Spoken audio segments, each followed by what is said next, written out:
Welcome back to Political Spirits. I'm your host, Franklin Rye. We still stand for the proposition that the left and the right should have a few drinks and talk. Compromise is not a requirement. If those discussions result in us changing or even abandoning our positions, that's fine. If they don't, that's fine too. We just need to talk to each other. In that way, we can unify through speech. And if the discussion becomes a bit heated at the end of the night, we should still be able to split up the bar tab and be on our way. So what are we going to talk about this week? Well, today we have a guest, and I think this is going to be a very spirited conversation. On the line, we have Arthur Lieber. He's an author, an educator, the founder of the Crossroads College Prep School in St. Louis, and in 2014 he ran unsuccessfully for a congressional seat in Missouri as a Democrat against incumbent Republican Congresswoman Ann Wagner. His current book is Political Introverts: How Empathetic Voters Can Help Save American Politics. Arthur, thank you for joining us. Franklin, thank you so much for having me. The first thing I wanted to say, just to give a heads up to the listeners before we really get into the discussion, is that there is a huge chasm between us politically. And for much of the book, those political differences between us are readily apparent. I'll get into those differences in a minute. But the bottom line is that I say here every week that the left and the right need to have a few drinks and talk, and that there's no need for compromise. We just need to talk.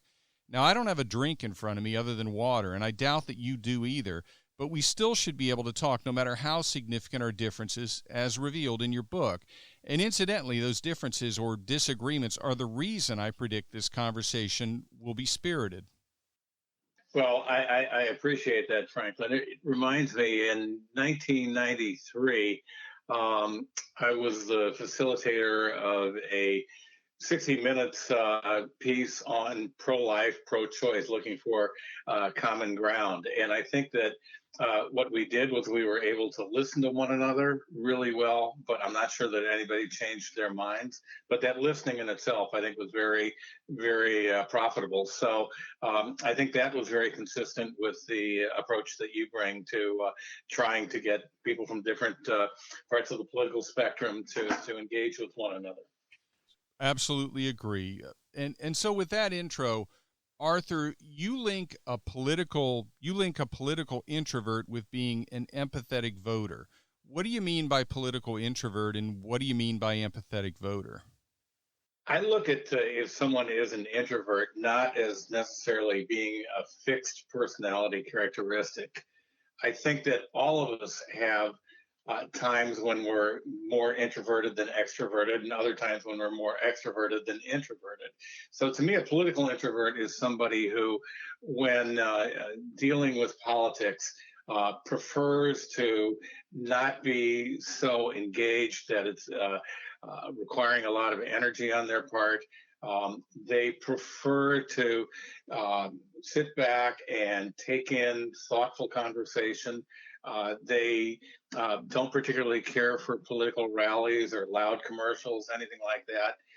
They're people who want to focus more on the issues.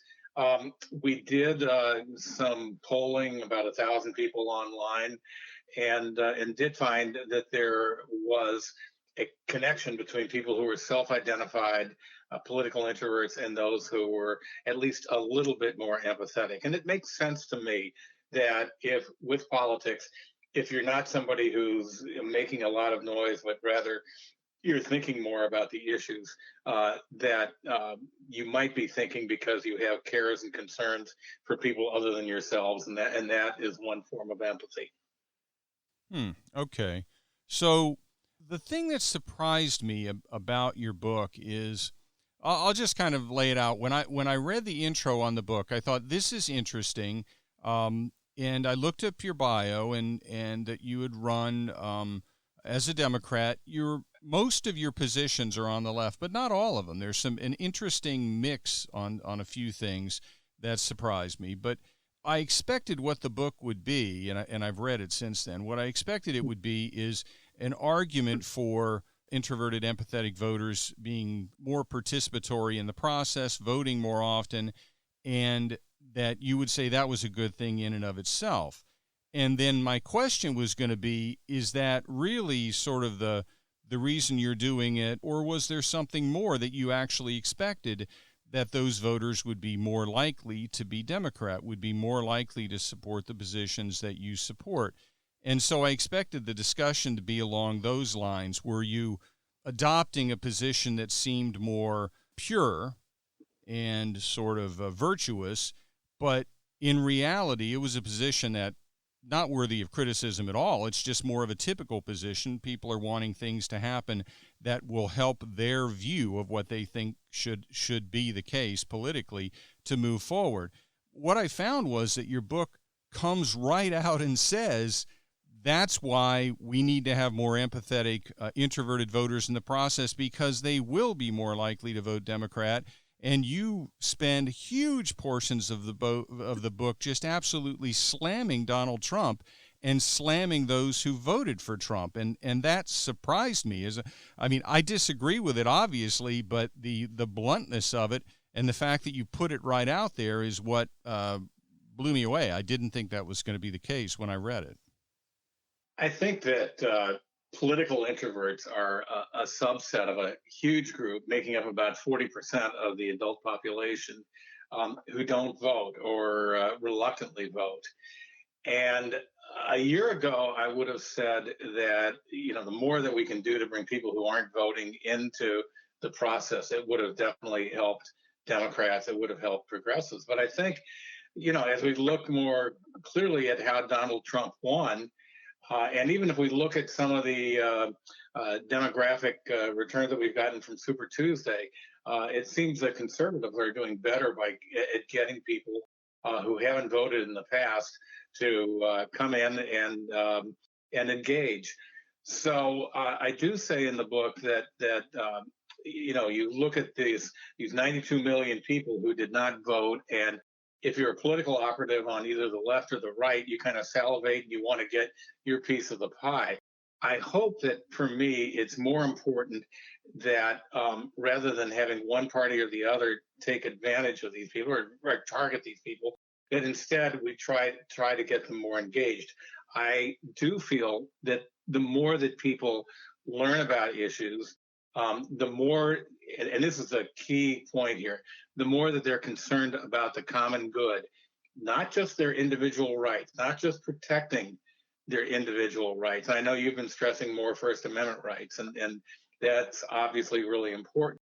But along with that, if you're thinking about, how can we be a better society, I do think that will likely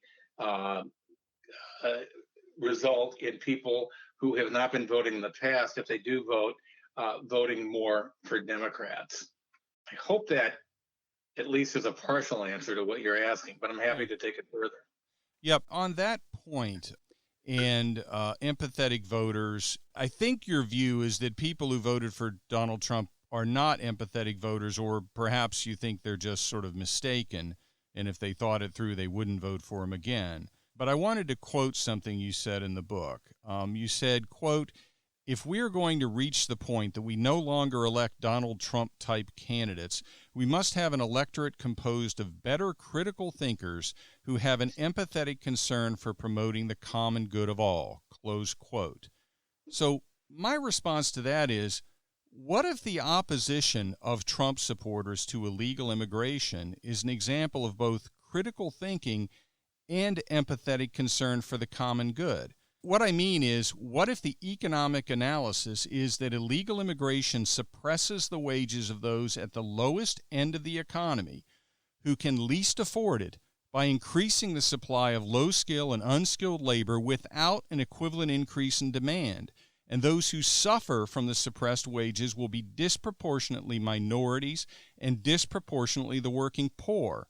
Therefore, opposition to illegal immigration, a core component of the concerns that got Donald Trump elected, is an example of both actual critical thinking and empathy. Do you dispute that? No, I think, Franklin, that you make a really good point. And it is a position that some on the right would take that indeed does involve a considerable amount of critical thinking and empathy. There are, I think, very valid arguments why there should be restrictions on immigration, that we have to do it in a very modulated way. Um, One of the things that I think is important is that I don't feel that I really have objections to people who voted for Donald Trump. I have objections to him. I don't believe that the way in which he approaches immigration is one that is really thoughtful and empathetic. I think he sees political gain in it, and I think when he's putting children in cages and separating families, that is not empathy. Some people have a certain mean streak in them or an insensitivity to the suffering of others, and that to me is very troubling, and I think it is to a lot of other people.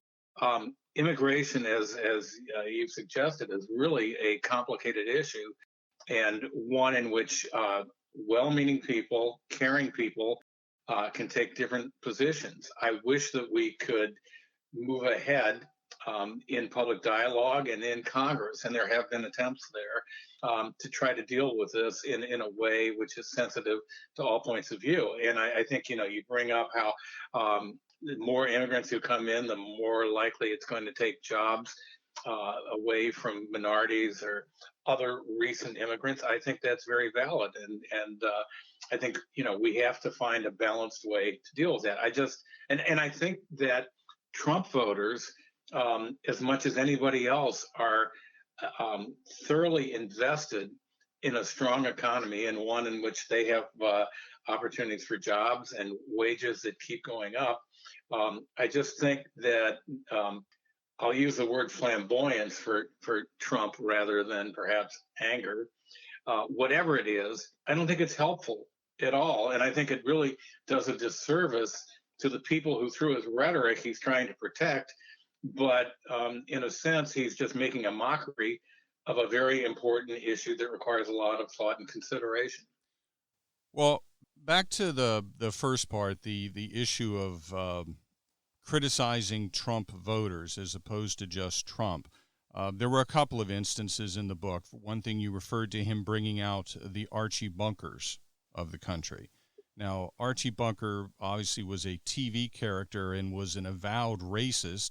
Every week you would see it on the screen. There was no doubt about it. He was intended to depict an absolute racist American.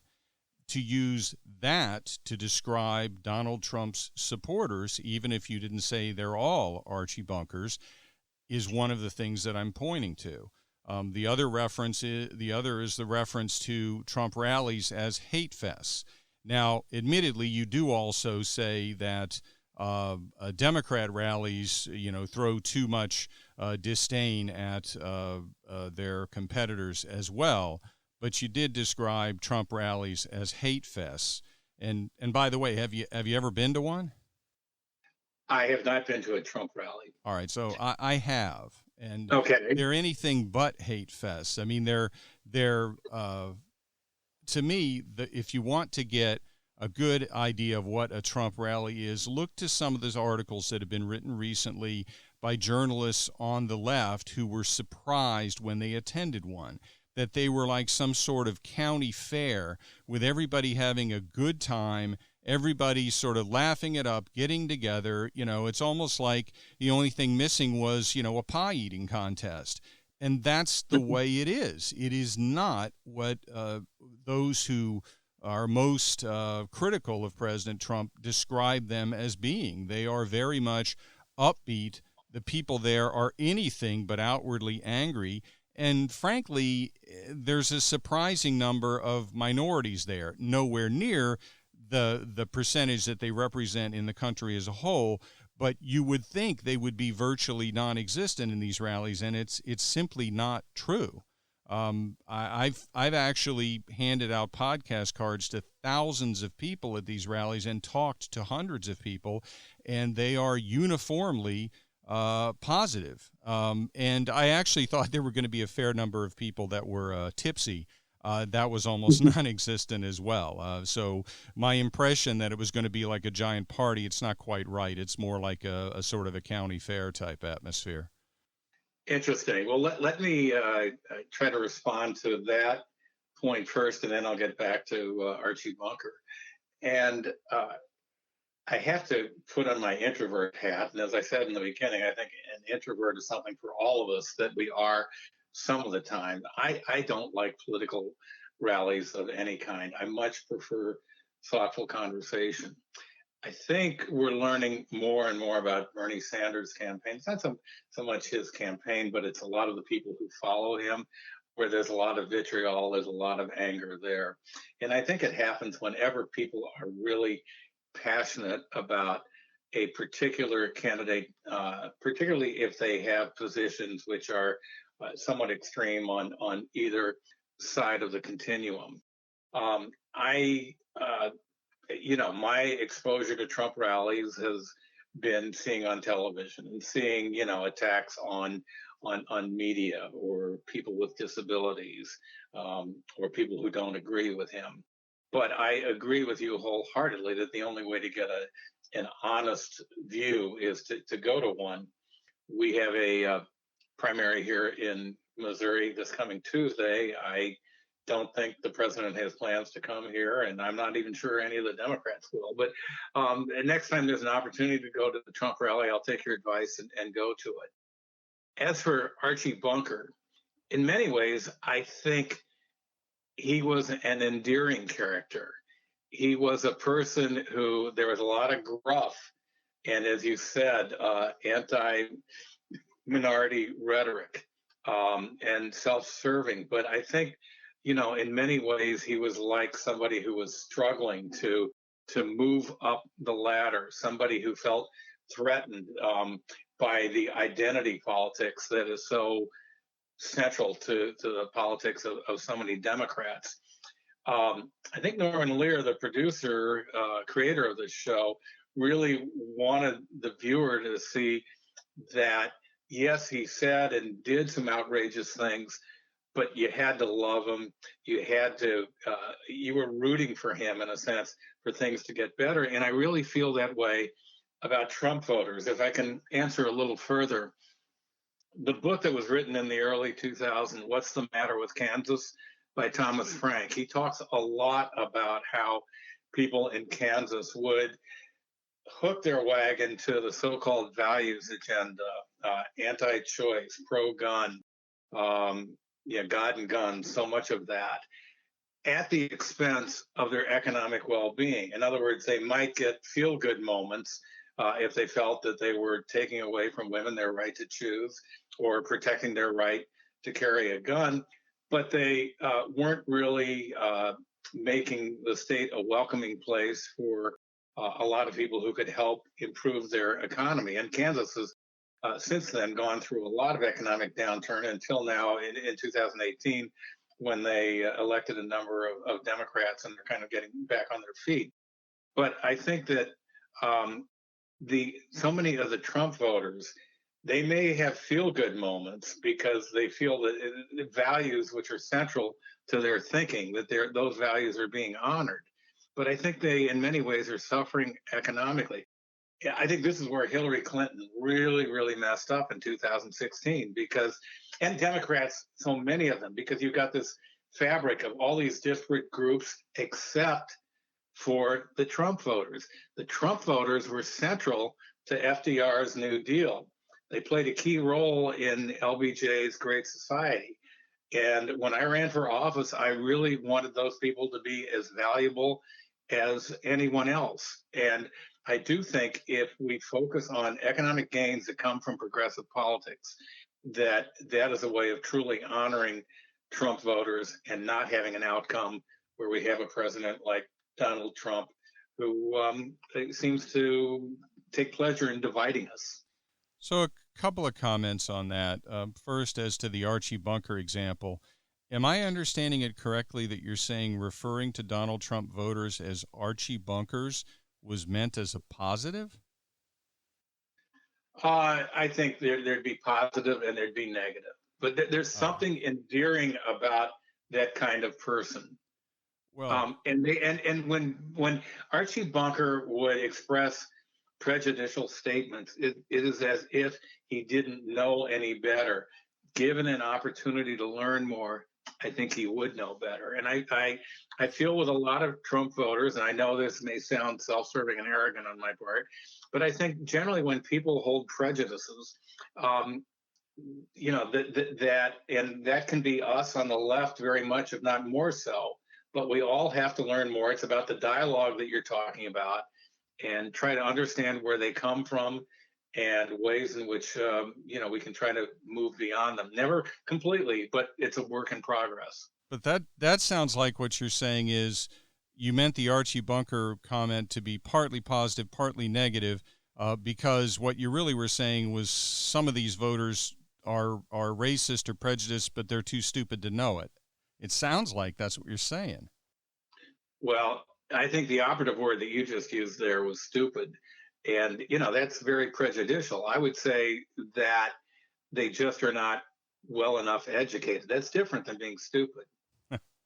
All right. Well, I would say this. I actually did an episode called "It's a Wonderful Election," where I said that on a daily basis, we were going to see and hear in the country the functional equivalent of the deplorables and irredeemables comment from Hillary Clinton.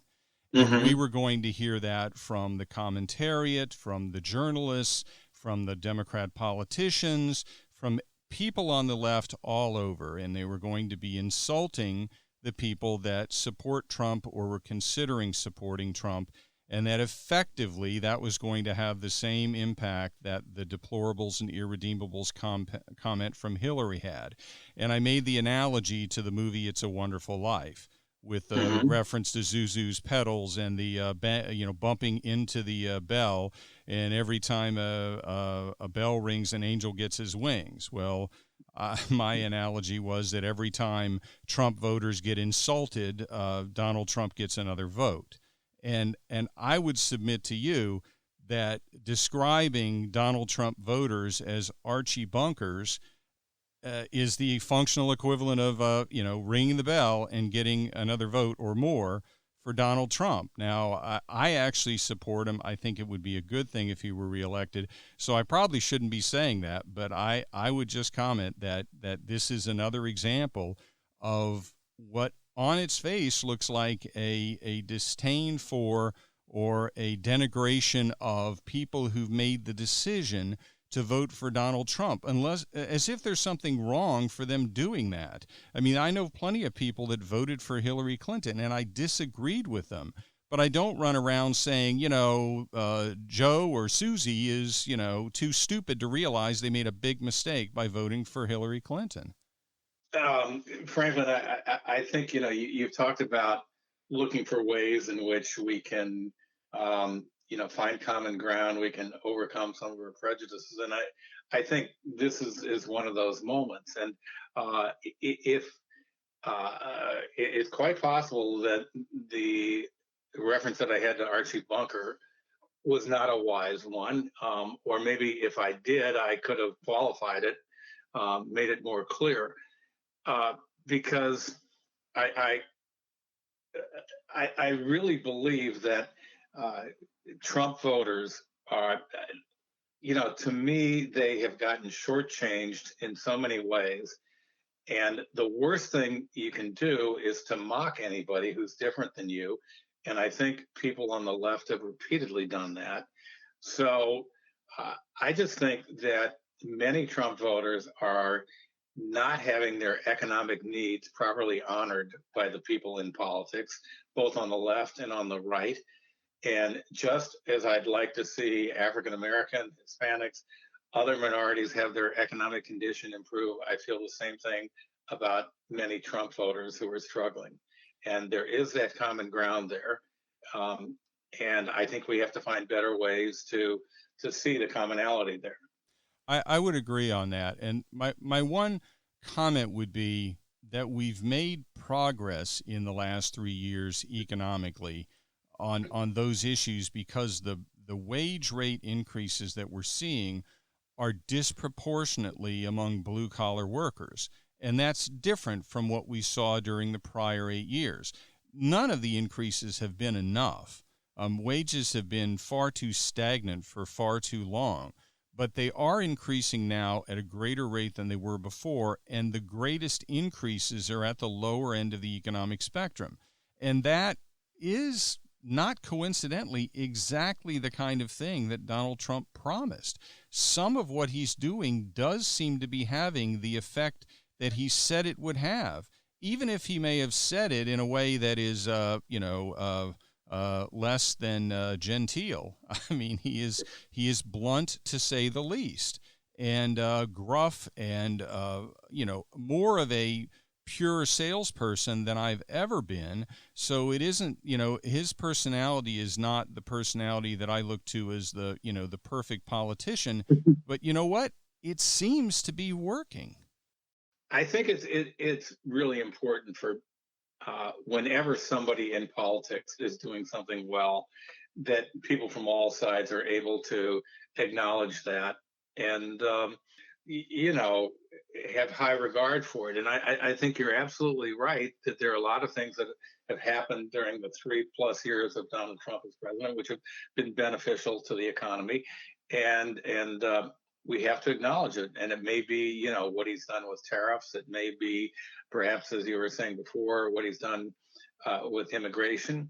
But I find, if people on the left are going to give credit there, it would be really nice if people on the right would try to disengage, separate themselves from the kind of gratuitous criticism that Trump has repeatedly had towards Barack Obama and the economy then, because the economy made significant positive changes in the Obama years. And for whatever reason, and I'd be curious if you have any particular thoughts on it, Donald Trump cannot give Barack Obama credit for anything. And when you do that, I think, it's somewhat of an invitation for other people not to give you, in this case, that being Donald Trump, credit for things where he deserves it. I would say about Barack Obama a couple of things. One, from an economic perspective, it wasn't that he was bad. I think that would be an overstatement. As far as emerging from the recession, that was going to happen no matter who we put there. Now, there were going to be differences as to how we emerged. Now, what he did, and frankly, George W. Bush was doing some of the same thing, is that he took steps to prevent the recession from bottoming out. And the actions that he took, the interferences that he engaged in, caused the recovery from the recession to be very slow. But it also didn't drop as far as it could have. So I think there is a legitimate argument, an economist type argument, between the approach of letting it go to the bottom, letting all the money pile in to pick up the bargains, and then everything starts roaring back out as people try to make profits, which is the nature of how an economy runs. And then it comes screaming back up in much higher, a much steeper curve emerging from the recession. And that's the kind of thing that we had seen in prior recessions. Instead, what President Obama did was he stepped in to interfere with all sorts of processes to prevent it from bottoming out. But because of it, the recovery was extremely slow. And I think that creates a legitimate argument over whether he made a mistake. And I think that's a legitimate argument. I think the Democrats will say, well, yeah, but he saved the country and the economy was, coming back out. And, well, yeah, but it was going to come back out regardless. And the Republican position, if you really look at it purely from an economic perspective and are not just trying to play politics, you say, yeah, but he interfered with the operation of the economy. And because of all of the regulations that he put in place and the restrictions that he put in place, we ended up with a slower recovery than we would have had otherwise. And that's a legitimate economic debate. I agree with you. It's a legitimate economic debate. It's also one where there's not a certain or definite answer. To me, it's like the immigration issue that we were discussing before, that you're always subject to the law of unintended consequences. You really have to recognize how many moving parts there are in the issue. And perhaps if President Obama had let the market take its way without the kind of interference that he engaged in, it would have been better. But to me, that was not an easy call for him or anyone else. But beyond that, I just think that, again, I think that part of the spirit of your program is to find ways to respect one another and to get along. And it troubles me that with Donald Trump's, he seems to not miss an opportunity to criticize Barack Obama, whether it's warranted or not. And I think we need to get beyond that if we're going to make the kind of progress that, if you're talking about the left and the right coming together, I don't think it can come together when there's a lot of name calling and ridicule. Well, frankly, how would you compare the criticism of Donald Trump in terms of volume, in terms of amount of it, a criticism of Donald Trump of Barack Obama versus the criticism of Barack Obama of George W. Bush? You mean Obama criticizing Bush? Yeah, and I would say, and I would expand that somewhat, because I think there is a difference between the way Trump operates and the way Obama operates. Trump, being the sort of charismatic leader of a company, sort of the public vocal CEO in his background, he does the bulk of the speaking. Barack Obama was very different. He would delegate to people within his administration and others within his sort of ambit of authority and let them do the speaking. So some of the blunt things that were said about George W. Bush and Republicans during the Obama years weren't said by Barack Obama, but they were said by his team, and that gave him a certain level of separation. Now people characterize Donald Trump's administration as being much more critical, when in reality it's that the vast, vast, vast majority of the comments are coming from him himself. And you could throw the same criticism at Barack Obama if you expand it to his administration as a whole. He let others do the sort of dirty speaking for him, the not dirty as in crude, I'm not as in pornographic, but more critical, less elevated speaking for him. That was his background. That was his style. And he had a worshipful press, for the most part, that sort of made that work. They would go along with separating him from the more guttural statements coming from those under his authority. I think that Barack Obama, and for that matter, most of his advisors, when criticizing the George W. Bush administration, that they often dealt with facts. They dealt with policy decisions. It wasn't so much, who George W. Bush was, although I will acknowledge there was some of that. I think with Trump, it is, I agree with you that it's admirable that he will be his own personal spokesperson. And, whatever he says, he'll take responsibility for it, whether it's the spoken word or the tweet or whatever.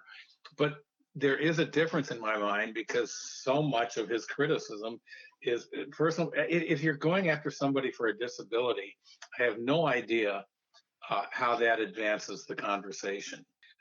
The Obama criticism of Bush, yes, there probably was some, about, Bush being like the deer in the headlights or whatever. But for the most part, I think it was about policies. And again, perhaps policies where empathy was lacking, or what was the reasoning behind the U.S. going into Iraq, where, I think the Bush administration had to be held accountable for that. And I actually think that the Obama administration was rather reasoned and considerate about how they did that criticism. So let's jump back to that in a minute. I just want to make sure I understand one of the points that you're making.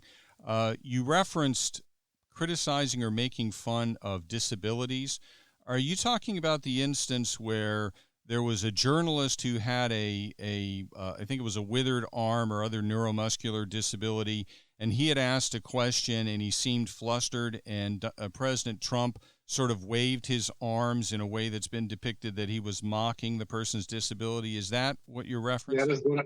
That is what I'm referencing. Yes. Okay. Are you aware that there have been 4 other instances on video found where President Trump has done exactly the same thing prior to this with individuals who seem flustered who were not disabled?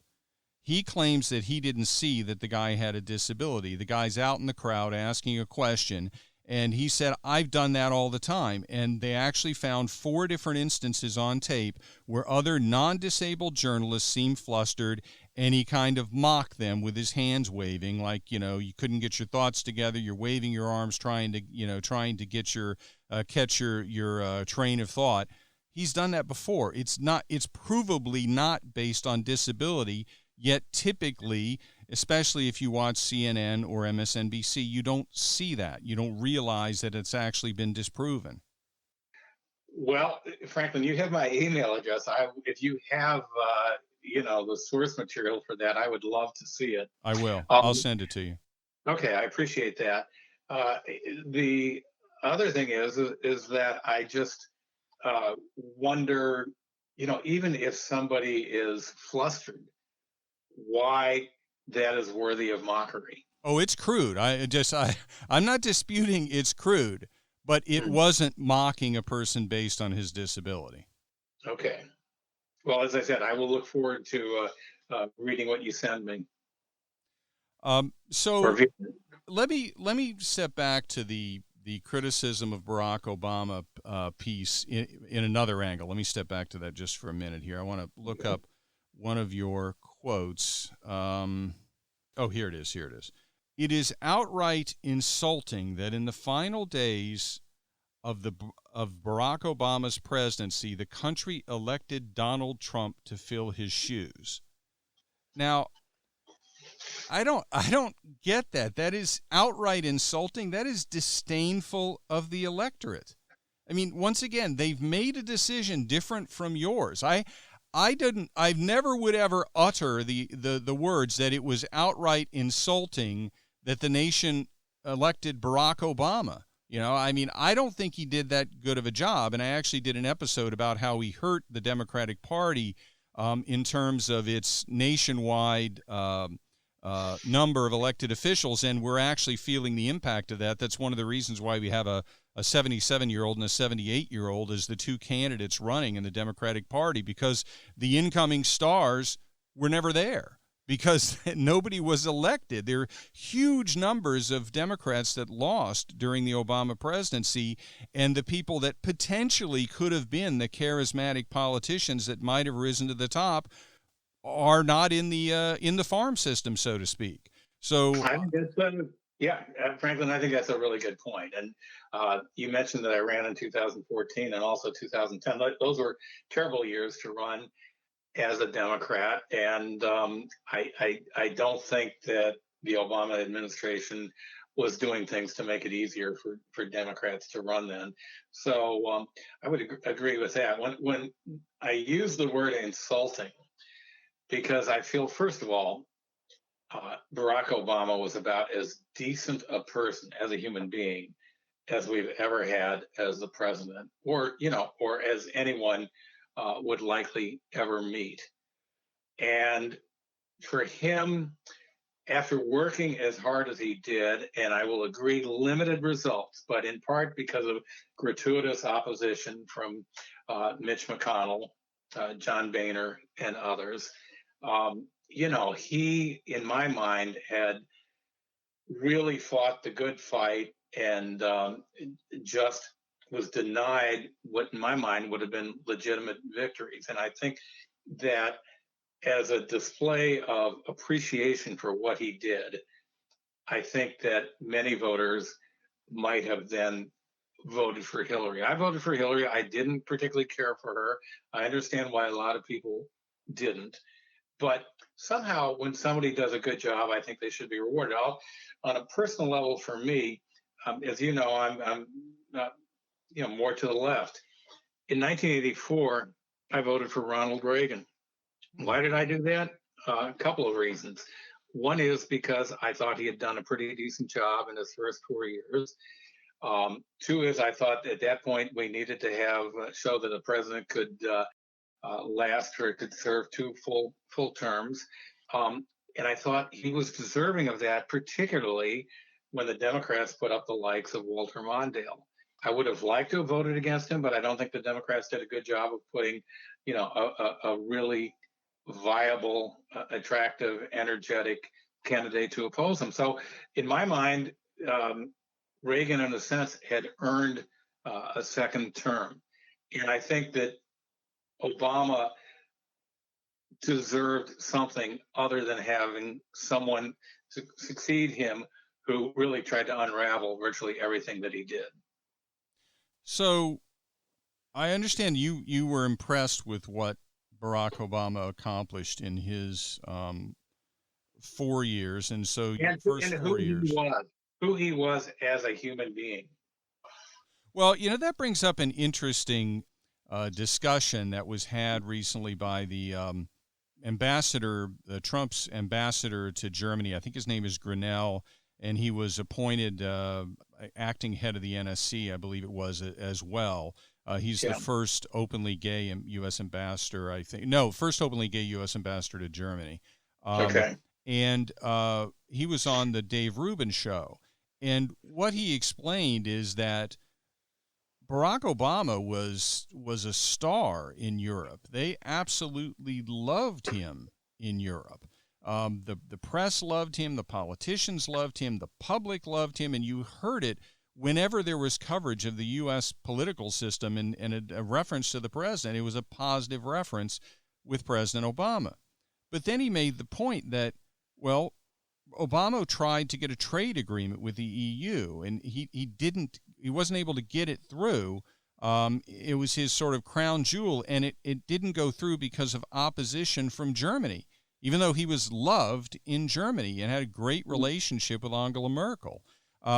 He referenced that there had been an attempt to get a Nazi concentration guard sent back to Germany, that the Obama administration wanted it. Germany refused. Germany was under contributing to NATO for military spending, and they weren't reacting to any pressure to the extent they got it from the Obama administration, notwithstanding the fact that they loved him. Now in comes Trump. He behaves in many ways, in many cases, in an obnoxious manner. And so what has happened? Well, that Nazi concentration guard is back in Germany. They took him. When Trump comes in, acts like a jerk, and says you're taking him back, what the heck? You know what? They took him back. What happened with the military spending? Germany committed to increase it, and they have increased it. Is it as high as it should be? No, but they've increased it. They flat out turned down President Obama. So I think there's a very good argument that can be made that perhaps Barack Obama deserves an award for being a nice guy, maybe the one you'd like to have a casual conversation with, or, you might love to have your daughter dating because he's a nice guy. But in terms of an effective president, the guy that is full of bluster, at times obnoxious, is actually doing a better job and getting things done. I think that when we talk about whether someone is an effective president, we can't isolate that from what happens with the other branches of government. And I'll just throw back at you. What did you think when Mitch McConnell immediately said that he wanted Barack Obama to be just a one-term president and he'd do anything he could to make that happen? Was that thinking of the well-being of the country? Now, this is an example of why we can't rely on cable news. And if you've got some podcasters that'll dig, you're better off in sort of blending that into your mix. Mitch McConnell said that over a year after he took office, not immediately. And once he had seen what Barack Obama had done and that it conflicted with the Republican points of view, there's nothing wrong with it. In fact, there's nothing that's even unusual about it. It's the same attitude that everybody has. Do you really think that Chuck Schumer was sitting around when Donald Trump was elected thinking, well, my instinct would be to say we need to prep to try and get somebody else to defeat him, and we need to kind of obstruct him in what he's trying to do. But no, we're really going to work very closely with him to make sure he achieves as much as possible and that we have very little chance of winning when it comes time for us to try in the next election. That just isn't the way politicians operate. What about with Merrick Garland? I mean, that was unprecedented. And Obama, recognizing that this was coming at the end of his term, instead of nominating the person who might have been as progressive as Obama would have wanted it, he looked for somebody who could presumably be satisfactory to the left and the right. And McConnell makes up his own rules and denies consideration of that nomination. That obviously affects not only Obama's legacy, but it affects the way in which he was regarded internationally in terms of somebody who could get things done or not get them done. I just think that, if Obama had the kind of Congress that Congresses that FDR or LBJ had, that we would be regarding him in a very different way. Maybe he could have been more effective in trying to get that kind of Congress. But it's much easier in my mind, for Republicans to do what they do in Congress because obstruction is a major part of their agenda. And they've been very successful at it, really, ever since the Great Society. It's much more difficult to create, as Democrats try to do.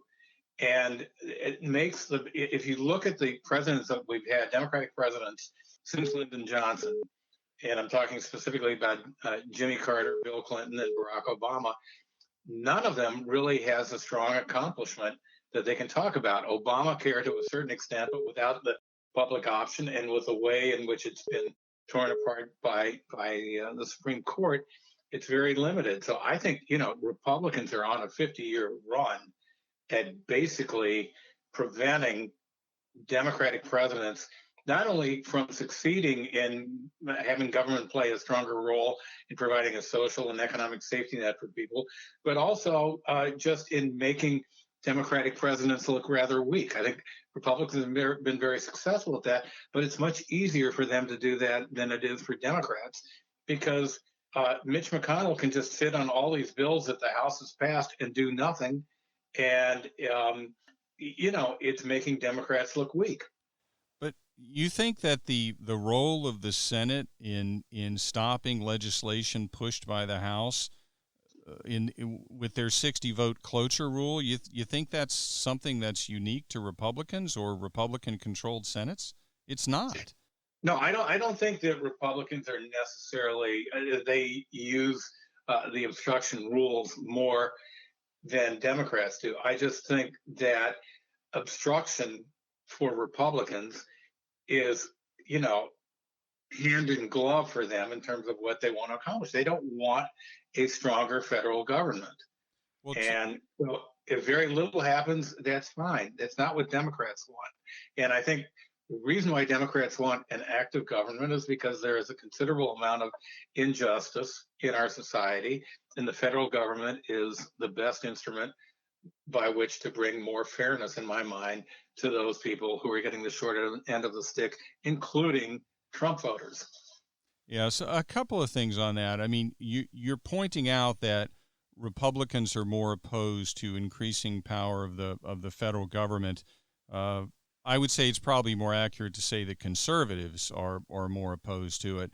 But I get your point in that respect.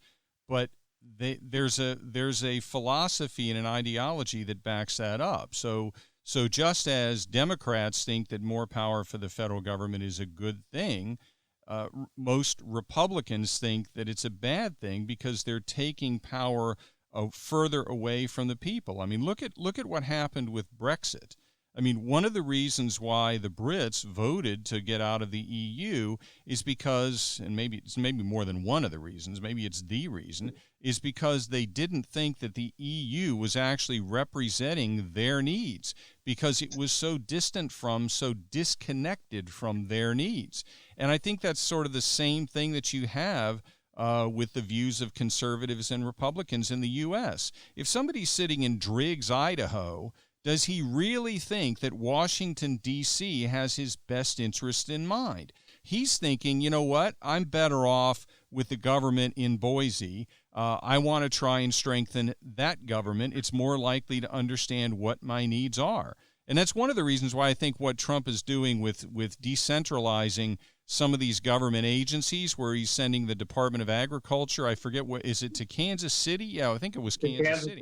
I mean, there's a logic to that. There's also a sort of a trolling pleasure in it, like, you know, people from the center of the country saying, all right, that's kind of funny, you know, which is not really the right way to look at it. There's also a logic to it, that they're more connected to the people and the physical subjects with which they deal. It's the same way with the Department of Interior and the Forestry Service. That's exactly what I'm talking about. There is such an inhumanity to that. There are, I don't know whether it's hundreds or thousands of people in that office who have been not only working in that office in Washington, D.C., but living there. Their families are rooted there. Their children are going to school there. You know, that's where they live. And for a reason that, you know, might make sense, maybe not, all these people are being uprooted so that he can kind of get the pleasure of disempowering what's in D.C. and putting it in the middle of the country. And that to me is so representative of what some Republicans do, that just lacks a sense of empathy and care and concern for the impact that it has on people. And you're expressing the empathy and care and concern for the government employees. In this instance, Donald Trump is expressing empathy and care and concern for the American citizens, the voters who are actually engaged in the industry being regulated, agriculture, who are being regulated by thousands of individuals in a city that is miles away from anything close to resembling agriculture other than the garden on the White House grounds. You're looking at it from the perspective of the government employee. President Trump is looking at it from the perspective of the American citizen out in the heartland. And that's what he ran on. That's why he won. And I don't think that's a legitimate criticism to say there's anything wrong with him personally. You can disagree with it, but it doesn't make him inhuman. It doesn't mean that he lacks empathy. I think that, you know, you could argue, you know, in the early years of the country that somebody in Washington wouldn't know a whole lot about what's going on in the then Midwest. But, you know, with the type of communication and travel we have now, and the fact that, look, you know, you don't have to go far from the nation's capital to have lots of booming farming, that I don't buy that if you are living in Washington, D.C., if your interest is in agriculture, and if you got the job because you studied it and you may have lived on farms or lived in areas which are dependent on agriculture, I think you can do, you know, a terrific job. And why should you, after doing a good job, be penalized by being uprooted like that? Michael Lewis, you know, who wrote Moneyball and Big Short and other things, he wrote a wonderful book about how many government employees at low salaries are so dedicated towards promoting the common good. And we have very little appreciation for them. They are the butt of jokes. I don't believe that, you know, the marginal return on moving people in the Department of Agriculture to Kansas City is greater than what it does to those families. So, two things. One, so you're disagreeing with the decision as a policy matter, but you're labeling President Trump as somebody who lacks empathy because he made a decision that you disagree with. And as you're doing it, you're speaking to somebody who's been subjected to corporate moves, actually, ironically, from the East Coast, where I reside now, to the center of the country, closer to where you live, to save money. And I ended up turning down the relo. I ended up out of a job because of that. So the assumption that somehow this is some unique pain inflicted on government employees is not only incorrect, it is the opposite of correct, because for dozens and dozens and dozens of years, government employees have been nearly insulated from that. In making the decision that Donald Trump made, all he's doing is causing those government employees' lives to be more like the non-government employees' lives around the rest of the country. But the corporation for which you worked, its mandate, its mission was not to promote the common good. It's to make money. And if they want to relocate, that might be insensitive, but it's within the purview of what they do and what they're supposed to do. Government is, in my mind, supposed to do two basic things. One is to protect individual liberties, and two is to promote the common good. And that's very different. So government, when they don't promote the common good, when they do things that are insensitive, I think that's counter to what their mandate is, and they should be taken to task for that. So I would say that's not the job of the government. The job of the government is to represent the citizens of the United States of America.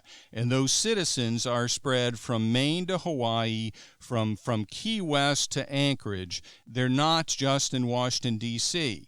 And what Donald Trump did in that respect was representing the citizens of America. If you look at what happened economically during the recession, there was one part of the country that boomed during the Obama administration. It was Washington, D.C. All he's doing is what Donald Trump or what Barack Obama used to talk about, spreading the wealth around. He's spreading the jobs around. He's spreading the influence of the federal government around little pieces to various parts of the country. And that is a good thing, especially when he locates those pieces in the areas that those specific departments serve the most. Colorado for the Forestry Service, and Missouri for the Department of Agriculture. I can't believe that there wouldn't be expansion of different federal agencies that are based in D.C., where you could open new offices elsewhere in the country. Opening a new office, hiring new people to the team, that's different than taking people who are rooted in DC and saying, guess what? Because our philosophy is we need to spread the wealth, you've got to move. You're pawns of my particular preference. I think there'd be other ways to decentralize government other than taking people who are connected with a community and saying, you've got to do this because it's more consistent with what I'm trying to accomplish. Let me just throw a hypothetical up to you. What about if you lived in, let's say, Soho or the East Village in New York City, and you lived there for 5 years, and then you spent the next 5 years living in Ottawa, Tennessee, or Claremore, Oklahoma. Do you think you'd have a different perspective on issues and concerns and the day-to-day lives of people living in either of those places versus living in Soho or East Village in Manhattan? Absolutely, I do. Right. That alone is an explanation for what Donald Trump did. Now, you find the fact that government employee families were dislodged, inconvenienced. Some of them chose to retire early. You find that as being a sufficient reason not to make a move that would change people's perspective and their view of the citizens that they are serving, and they are supposed to be serving their fellow American citizens. I think it isn't. I think what the reason that he gave is more than enough reason to do that. And anybody who expects that they can work for government and not face the potential of something that happened is living in a sort of imaginary world. I have a friend who, during the Bush 41 administration, was commissioner of the Internal Revenue Service, and he did a really good job. And his number one goal was to make his employees feel that they were wanted, that he cared about them. His theory was, if I treat them well, they're going to treat the customer, that being the citizen, the taxpayer, well. I really buy into that. And I think that yes, there are times when government, by necessity, has to uproot people. But if it's not necessary, then don't do it, because there's a ripple effect, a domino effect. When you treat the people who are your employees as if they're just pawns, um, they may well carry on and do the same thing to the people who they're presumably serving. It's just bad vibes, being passed around. It's not paying it forward in a positive way, it's paying it forward in a negative way. We can do better than that. So I was going to wrap up by referencing something where you and I agree. But now this has gone on so long, I can't resist the temptation to use it as a way to show how we disagree as well. And that is with regard to charter schools. Now, you actually started a school in St. Louis. That's a college prep school, and your bio spends quite a bit of time talking about its unique nature and its successes. And you actually endorse vouchers. You endorse them only, though, for non-religious institutions.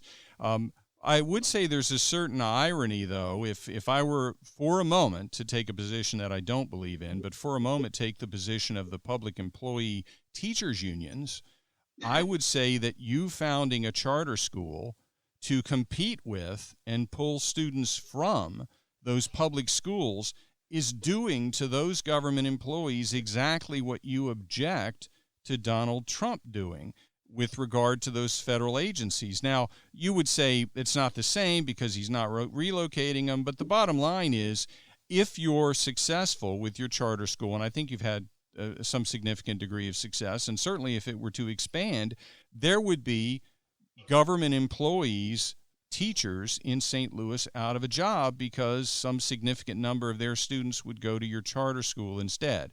So I have to admit, I wish I hadn't have found a way to be negative about it, because I actually agree with your position on vouchers, and I agree with starting a charter school. Well, let me clarify. It was not and is not 46 years later, not a charter school. It was a private school, an independent school. Okay. If it was a charter school, parents would be thrilled because they wouldn't have to pay tuition. It would get public monies. Similarly, if you had vouchers, parents wouldn't have to pay tuition. As to uprooting public school teachers, I think that if you have vouchers, you're still going to have the need for the same number of teachers, the same number of classrooms. Teachers can apply. The new schools are going to require teachers, and teachers who would be displaced by their current public school, perhaps not being able to compete in an open market, they would be, have every right to apply to teach in the new schools. I just think, and again, I think this would be a place where we agree. I think that education is a place where the market can work best. I think that's what happens on the college level, and I think that public schools are so driven by test scores, and it's not just that. It's do we have the best football team? Do we have the best prom? Is everybody above average? Whatever. I think that children are very different. Students are very different, and we need to have many more choices to try to mix and match so that we find the best educational settings. I really think we should end on that, because we do absolutely agree on that. So if we were sharing a beer here, we could take a nice big gulp and wrap things up. So thank you very much, Arthur. It's been a pleasure talking with you, and thank you for giving us the chance to talk with you and discuss your political beliefs and your book as well. Franklin, I truly appreciate it, and I think hopefully we've been in the spirit of and the letter of what you try to promote, which is this kind of conversation. Absolutely. So I know it's been beneficial for me. I hope so for you, and more so for our listeners. Absolutely. Thank you very much, Arthur. Have a great rest of the week. You too. Thank you. Well, that was a fantastic conversation. I hope you enjoyed it as much as I did. We'll be back next week with another great episode. Be sure to tell your friends about Political Spirits, and like the podcast on Facebook at Political Spirits, and follow me and the podcast on Twitter at Franklin Rye. The Political Spirits website is up and running. You'll find it at political-spirits.com. You'll find graphic cover pages for each new audio episode. My bio is on the new website as well. There are links to world news stories of interest and related articles, and a discussion forum is coming soon. You'll also find the 11 maxims of political spirits. Be sure to subscribe to my new website. There's a lot of content, and we're on Instagram now as well at Political Spirits. And remember, all episodes are on YouTube also. And the YouTube channel is named the Political Spirits Network. If you're watching YouTube, be sure to like and subscribe and hit the notification bell. And select all after you hit the bell. This is Franklin Rye. Thank you for listening.